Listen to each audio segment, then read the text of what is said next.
I'm Mark. And I'm Josh. And this is Alter Ego Comics TV, episode number 138. We work at Alter Ego Comics here in Lima, Ohio, and we're back this week with this week's best comics. We're just going to say that from now on. This week's best comics, according to the crack staff at Alter Ego Comics, or the staff on crack at Alter Ego Comics. That's refreshing. First up for me is a surprise. It was a surprise to me. It's a surprise to everyone. Damian, Son of Batman, number 1 of 4. This is written and drawn by Andy Kubert of the Joe Kubert family, which includes Adam and some other people, perhaps. But this apparently has been in the work for 4 years, if I read that correctly. And here's how I'm taking this, and here's how I think you folks should read this too. It's a what if. This is a what if Batman story. It takes place in the future. Damian's still alive. Batman is murdered, and Damian is left to pick up the pieces. It features all of your favorite cast of characters that involve Damian and Batman, including Ra's al Ghul, the Professor, Marianne, and Talia.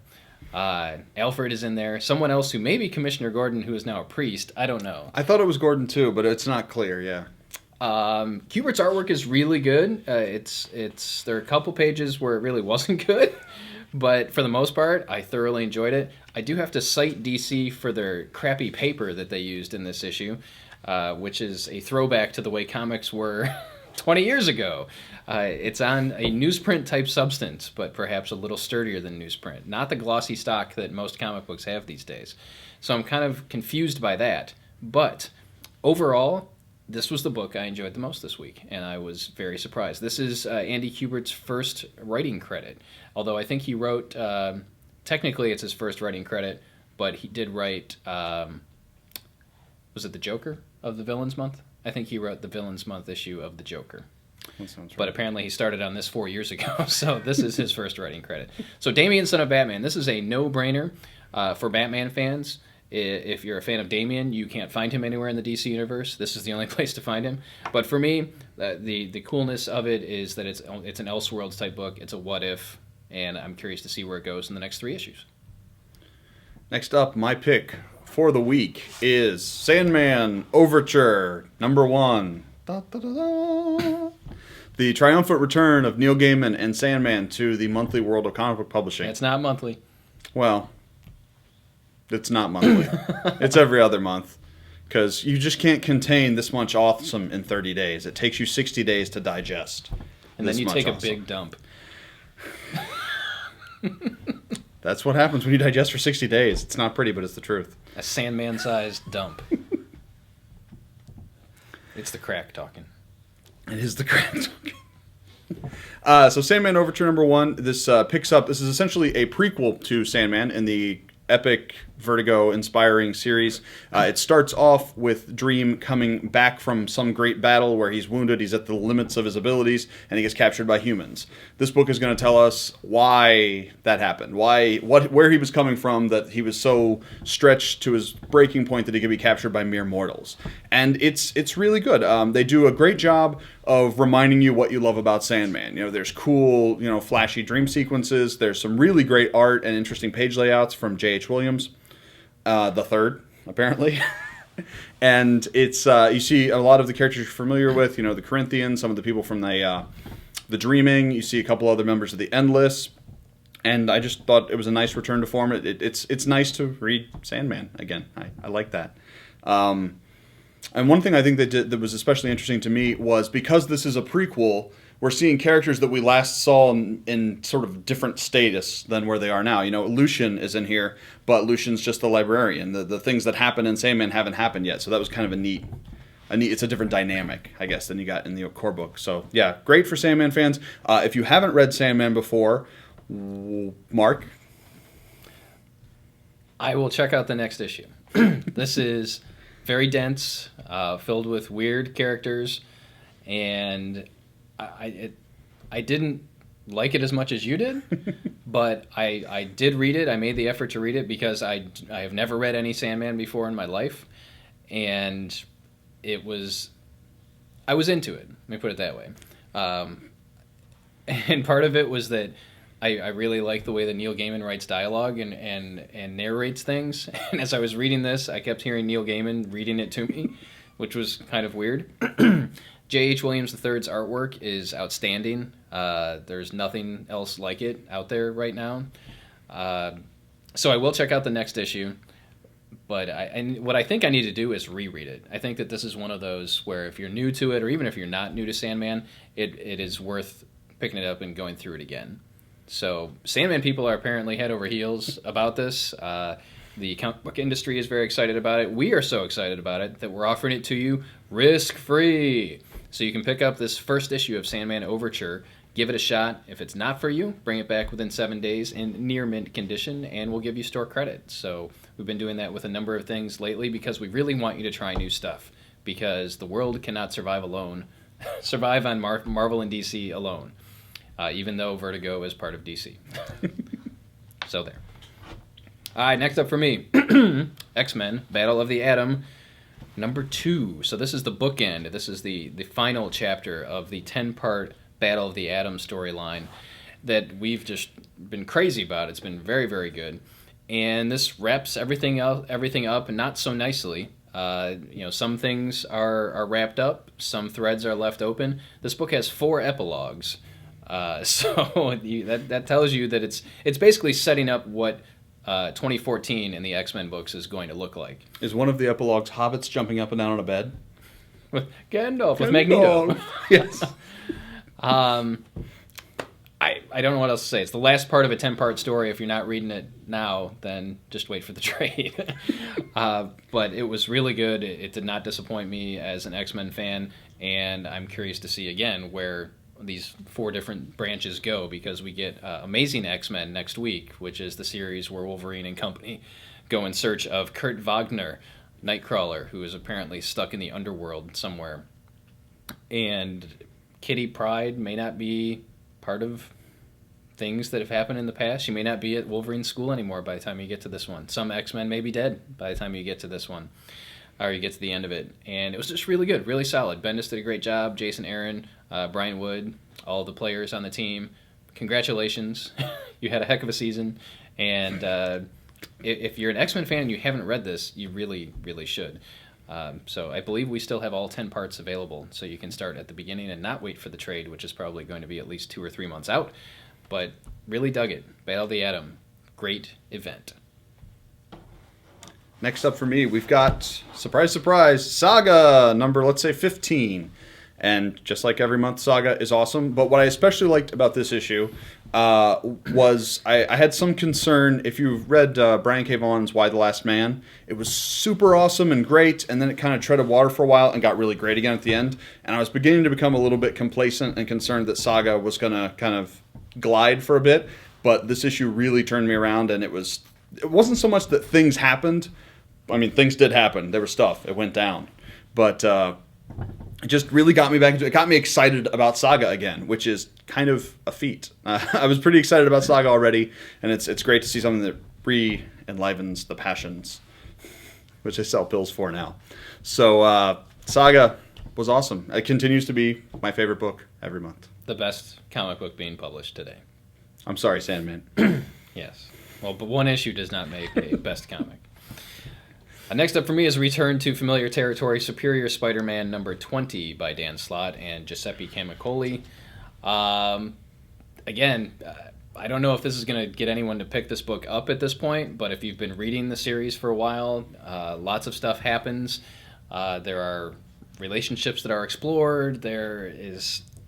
I can't tell you too much other than the Peter Parker possessed by Doc Ock is trying to live his life and trying to advance things and moving it in different directions that maybe we didn't see it going. The Doc Ock really is trying to lead a heroic life.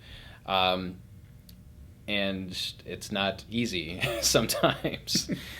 You read this, right? I did. I have to say that my least favorite part of the book was the ending and this character who apparently is coming back. I don't even know who that character was. Yeah, I don't know who it is either. It's apparently this woman that was in love with Doc Ock and thinks that Spider-Man killed Doc Ock, so she, at the end of the book, is going to, make it her mission in life to make Spider-Man's life miserable. Little does she know it's Doc Ock inside Peter Parker's body. So Spoiler alert. that sounds pornographic. uh, Anyway, Superior Spider-Man has been excellent. It is month in, month out, one of the best books on the stands, and this was no different. So I don't know where I'm looking. I'm having problems. ADD. Crack. It's the crack. Which, by the way, is whack. You should not do crack. Crack is whack. Whitney. You got left here. All right, just to give you a couple quick hits, things that came out that you need to know about. Don't want you to miss out. We've got Superior Spider-Man Team Up the special, number 1. Number special. Number special. Special. So special. This is Arms of the Octopus, part 3 of 3. This would be the storyline that started out in All New X-Men special, continued in an Indestructible Hulk special, and is now wrapping up in Arms of the Octopus in Spider-Man Superior special Team Up Monkey. And it's great. You've still got time-lost villains and craziness and Doc Ock and both robot form and human form and Spider-Man, and it was just a lot of fun. And I especially liked, as I have with most of Costa's stuff and the rest of the series, there's a quiet moment in here with Cyclops and Banner that just paid off the whole series for me. That was great. Well, one of the other great things is that Doc Ock, as Spider-Man, is leading this team of young X-Men, and it's just really cool to see that happen. Absolutely. I have to keep going, I guess. Yes. Wild Blue Yonder, after getting lost and circling the airport for a while, Wild Blue Yonder 3 is out. We all at the Alter Ego really love this series. It's great, kind of Mad Max meets Tailspin, flying ships and airplanes and apocalypses, and it's just really great and emotional, and it's back on the stands now. For the 4 people that care, it's back. And lastly, if you like things with Ultimate in the title, you do not want to miss Ultimate Comics Cataclysm .1, because that was necessary. This is the series that sets up the Ultimate Comics Cataclysm. We need more words in that title. That's going to allegedly bring an end to or a significant change to the Ultimate Universe. So if you like Ultimate things, if you like your Thors to be crazy people with magic hammers made from science, and you like your... Stuff's weird in the universe, I'm sorry. Falcon and Vision are dating, I don't know what to do. But Cataclysm, be there for the end of the Ultimate Universe. As a matter of fact, if you like the Ultimate Universe, read it to see it. If you hate the Ultimate Universe, read it to watch it burn. A couple other items to bring to your attention. Ash and the Army of Darkness, number 1. This is the continuing saga of Ashley Williams. Is that his name? I think so. Yes, it is. From the Sam Raimi movies, Evil Dead 2, and Army of Darkness. This is written by Steve Niles, and honestly, that's the only reason I picked up this book, because I'm not a fan of Army of Darkness. Don't hate me, people. I can be. I just am not, for one reason. I love Bruce Campbell, but anyway. Niles does a really good job of continuing the story. It makes me want to go back and watch Army of Darkness again. It's been a very long time since... I don't even know if I've seen Evil Dead 2, and I think I saw Evil Dead, the original, many, many years ago. And then they've remade the original. Right. I remember Army of Darkness being, in my mind, the best of the 3, because it had modern-ish special effects, and Bruce Campbell seemed much funnier than in the other 2. So... Ash fans, Army of Darkness fans, you don't want to miss this issue. And on a side note, where's my Briscoe County Jr. comic book? Dynamite's got every other license in the world. Bring me some Briscoe County love. It's only a matter of time. Honestly. We're going to see it. All right, and I do want to give a shout-out to Witchblade number 170, because Ron Mars is back writing Sarah Pizzini, Witchblade, and the cover to this comic is an homage to one of the great X-Men comics of my youth, where Mark Silvestri drew Wolverine nailed to a cross, kind of, sort of, and now Mark Silvestri has done the cover for Witchblade 170, which features Sarah, the Witchblade, nailed to a giant W. Wolverine was on an X, he wasn't on a cross, per se. It's still a cross, just It's sideways. great to have Mars back writing this book. In my mind, certain writers are identified with certain characters and certain story arcs and that sort of thing, and for me, Ron Mars is the Witchblade writer. So as long as he can keep doing it and telling good stories, I'm there. Really enjoyed this first part of a new direction for Sarah Pizzini. And last up this week, we've got, on the trade front, Batman, Death of the Family. This is the third volume of Batman, so this contains the Batman issue stuff, so the start where the Joker comes back to Gotham and the ultimate conclusion and all the Batman issues in between. There is the Batman Joker hardcover that we told you about a couple weeks ago that has all of the tie-ins from Nightwing and Robin and Teen Titans and whatnot. But this is the Batman one, so if you're digging the Court of Owls and stuff, and this has a really cool cover where you've got the dust jacket that's actually made of plastics. And then on the core book, you get to see the Joker's unfaced face that is gruesome and hideous. So, very cool volume. If you're a Bat fan, it is a no-brainer. And so this is one of the biggest storylines of the year, finally out in collected edition. You know, I meant to start this episode off talking about the Marvel trailers that came out last week and this week. So I guess we'll take a moment, talk about Captain America, the Winter Soldier trailer. What did we like? What didn't we like? It looked okay. Looked good. I'm excited for it. Robert Redford in a Marvel movie. What's up with that? Black Widow looked weird. I've been told it's because her hair's straight. I don't like it. Yeah, I don't know. Falcon gets introduced in this movie. And, of course, the Winter Soldier. And I will stress to everyone that you should read Ed Brubaker and Steve Epting's Winter Soldier comic book, which is apparently the inspiration for this film. Pretty obviously, yeah. Yeah, I mean, it's the storyline was called The Winter Soldier, and this movie is called The Winter Soldier. But Age of Ultron is not inspired by Age of Ultron. But we've clearly got Winter Soldier in the movie. So I'm excited. Excited it comes out in April, so we don't have to wait until summer for a Marvel movie. Of course, we have Thor: The Dark World coming out next week, so I imagine we'll be doing an episode where we talk about our feelings on Thor, how we feel about Thor. I feel Thor. And then earlier this week, 20th Century Fox unveiled the trailer for X-Men Days of Future Past, which, to me, looks like it's going to be the one to beat. I mean, this First Class blew everybody away, took everybody by surprise, and now we've got the original X-Men team, not the original X-Men team, the cast from the first 3 X-Men movies meeting the cast of X-Men First Class. We've got a time travel thing going on. You have so many mutants in this movie. It is ridiculous. Bryan Singer returns to direct, who did the first 2 X-Men movies, or I should say, he did the good X-Men movies and the bad Superman movie. That's how we refer to him. But check out the trailer if you haven't. If you're a comic fan, I'm assuming you have.